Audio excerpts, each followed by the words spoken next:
Sveiki visi, su jumis Sporto Topas, mano vardas Eimantas. Na ir savaitgalį įvyko 5 metus lauktas Gameonas, jo pažiba buvo Altų Republiko organizuotas PUBG Creator Showdownas, tad nuovargio jaučiasi. eSports Topas taip pat turėjo ką veikti viso renginio metu, tuo tikimės, kad pasidalinsime jau visai netrukus. Na, o dabar šokime į ko čia susirinkome, tai yra į svarbiausias praėjusios savaitės esporto naujienas.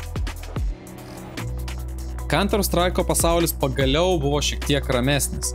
Visgi pasibaigė IEM Rio 2024 ir komandos gavo bent porą savaičių poilsio, kas irgi yra pliusas. Kadangi lietuviai didesniuose turnyruose nepasirodė, tai nėra čia ko daug iš tikrųjų ir kalbėti. Praėjusią savaitę paaiškėjo RMR būtent pasaulio čempionatui ir Blast Premier World Finals Singapūre vykstančių turnyrų grupės. Pasaulio čempionate Justinas Džėl Lekavičius kartu su Navi, kurie kaip tik ir gins pasaulio čempionato titulą, kovą pradės A grupė. Ji nebus tikrai lengva, kadangi jie varžys tokios ekipos kaip Team Vitality, Mouse, FaZe, Cloud9, Sobi, Falcons, greta antro lygmens komandų, kurių tiesiog yra lygiai taip pat daug. Sunkumai čia kils ne tik dėl to, kokia atrodo yra grupė. Čia kils problemos vien dėl laiko, kadangi Europa neaiškiu atveju savo grupės pradės paskutiniai ir žaidėjai turės mažiausiai poilsio prieš patį pasaulio čempionatą. Tad žiūrėsime, kaip šitas problemas spręs pačios komandos, ar jos pasiliks Šanchajuje, ar jos keliaus atgal namo. Bet, tikimės, kad viskas bus gerai, turėsime lietuvį pasaulio čempionato atkrintamosiose ir vėl galėsime tiesiog mėgautis aukščiausio lygio Counter-Strike. Na, o dabar artimiausiai prasidės Singapūrė vykstantis Blast Premier World finalai, kur Navi vėl žygiuos A grupėje kartu su Astralis, FaZe bei Mouse ekipomis. Būtent jis jau prasideda spalio 30 dieną, o Lietuvos laiku turnyrą galėsite stebėti nuo 8 val. Ryto. Taip, tiek Šanchajus, tiek Singapūras laukia rytiniai mečai. Šokant nuo viršaus žemyn, Olibet Sports Bar CS2 Baltic atrankos galiausiai baigėsi. Na, beveik visos. Regioninės atrankos baigėsi, kadangi paskutinio šanso atranka jau yra šį šeštadienį. Lietuviams šį kartą atstovaus sudėtis iš gerai žinomų žaidėjų, būtent Freakint penketukas. Už jas žais Slokeris, Strykenas, Mausas, Spardaus bei Rijų. Tad tikrai galime matyti aukšto lygmens žaidimą. Šis penketukas varžysis su Volsung iš Latvijos bei Tobiko ekipa iš Estijos. Na, o paskutinė komanda iš Last Chance atrankų jau paaiškės šį šeštadienį. Žengiant nuo tokio, sakykime, džiaugsmo į šiek tiek liūdnesnes naujienas, tai yra Lenkijos Nine ekipa panaikino savo akademijos padalinį. O be komandos liko kaip tik 2 lietuviai. Tai yra Sterzigas bei Aspirant. To priežastis labai iš tikrųjų paprasta. Organizacija sieks fokusuotis į savo pagrindinę ekipą ir sieks su ja gerų rezultatų, o tai lengviau yra padaryti, kai tu turi didesnį biudžetą. Na, nežinome, kur toliau nupūs Aspiranto bei Sterziga vėjai ir kur toliau esporte mes jos pamatysime, tad siekime sceną kartu ir sužinokime. Šokant į dabar jau šį kartą aktyvesnį pasaulį, būtent League of Legends pasaulis, tai yra pasaulinė šventė, pasaulio čempionato atkrintamosios. Na, didelių stebuklų kaip ir nesulaukė.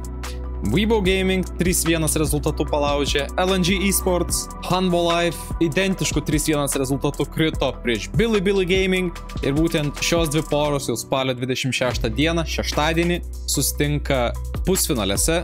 Sužinosime, kas pateks į tą didįjį pasaulio čempionato finalą, kuris lauks dar berot sekančią savaitę. Antra turnyro pusė buvo šiek tiek jau įdomesnė. Triuškinančių 3-0 rezultatu T1 nugalėjo Top eSports ekipą, tačiau paskutinė kova, kuri vyko sekmadienį būtent per PUBG Creator Showdowną, buvo kažkas pasakiško. Paskutinė kova įvyko prieš Amerikos FlyQuest ir Pietų Korėjos Gen.G ekipą. Gen.G vadinama robotais, kadangi jie visiškai nušlavė Swiss etapą, o FlyQuestas tiesiog magiškai atsirado turnyro atkrintamosiose ir tai yra tiesiog stebuklas irgi. Na, pirmą žemėlapį, jeigu ką, laimėjo amerikiečiai FlyQuestas. Ir jau atrodė, kad čia bus kažkas ypatingo, net visa medija tiesiog skambėjo nuo žodžio cinema. Masu chases him down. Boostio trying to keep going forward with Whippo as they lock up the carries. They beat down Pays and Gen.G falls. Chovy trying to hold the line, trying to buy time, but it costs a hell of a lot. And FlyQuest are barreling towards the base. G are crumbling under its weight. Solo laners versus FlyQuest. Keen and Chovy trying to hold on, but another Seraphine ulti flies out, and Chovy drops dead. Keen pushes forward and finally claims Busio, but it's only a 1-for-1. Game number 1 is about to end as FlyQuest lead the series.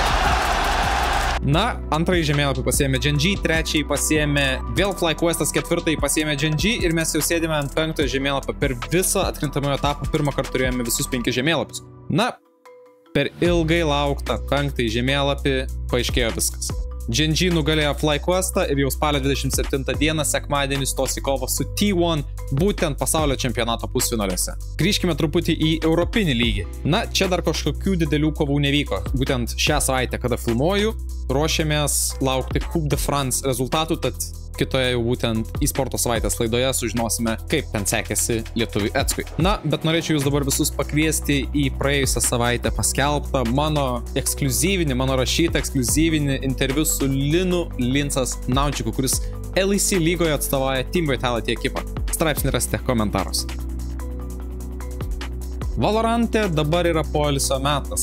Ir iš ko mes tai žinome, kadangi sekmadienį vykusiame PUBG Creator Showdown'e mes matėme tiek BU, tiek mini BU, kurie žaidžia už Team Heretics ekipą. Na, kol nėra didelių kažkokių pasikeitimų ar didelių rotacijų, tai pasidžiaugime to laisvo laiku nuo competitive Valoranto scenos, o jau po naujų metų sugrįšime su aukščiausio lygio žaidimu ten. Na, o kadangi dabar turime Valoranto laisvą sceną, tai pasidžiaugime tuo visai kitaip. Lapkričio 9 dieną, būtent šeštadienį, įvyks Q-Build ir Topo centro organizuojamas Valorant turnyras, į kurį tikrai kviečiame visus sudalyvauti. 1500 eurų prizas. Kosminis. Ir gyvi LAN finalai. Tad sudalyvaukite šio turnyro atrankose, nuorodą rasite aprašymuose. Ačiū Q-Builds, kad esate su eSports Top ir viso sporto. Šią savaitę tiek žinių. Toks tas mūsų sportas. Kai kada turime veiksmą, kai kada ne. Sekite eSports Topą, sekite mūsų draugus Q-Builds, dalyvaukite turnyre. Na ir laukite dabar Game On artėjančio video. Iki kitų kartų. Mano vardas Eimantas, o čia eSports Topas.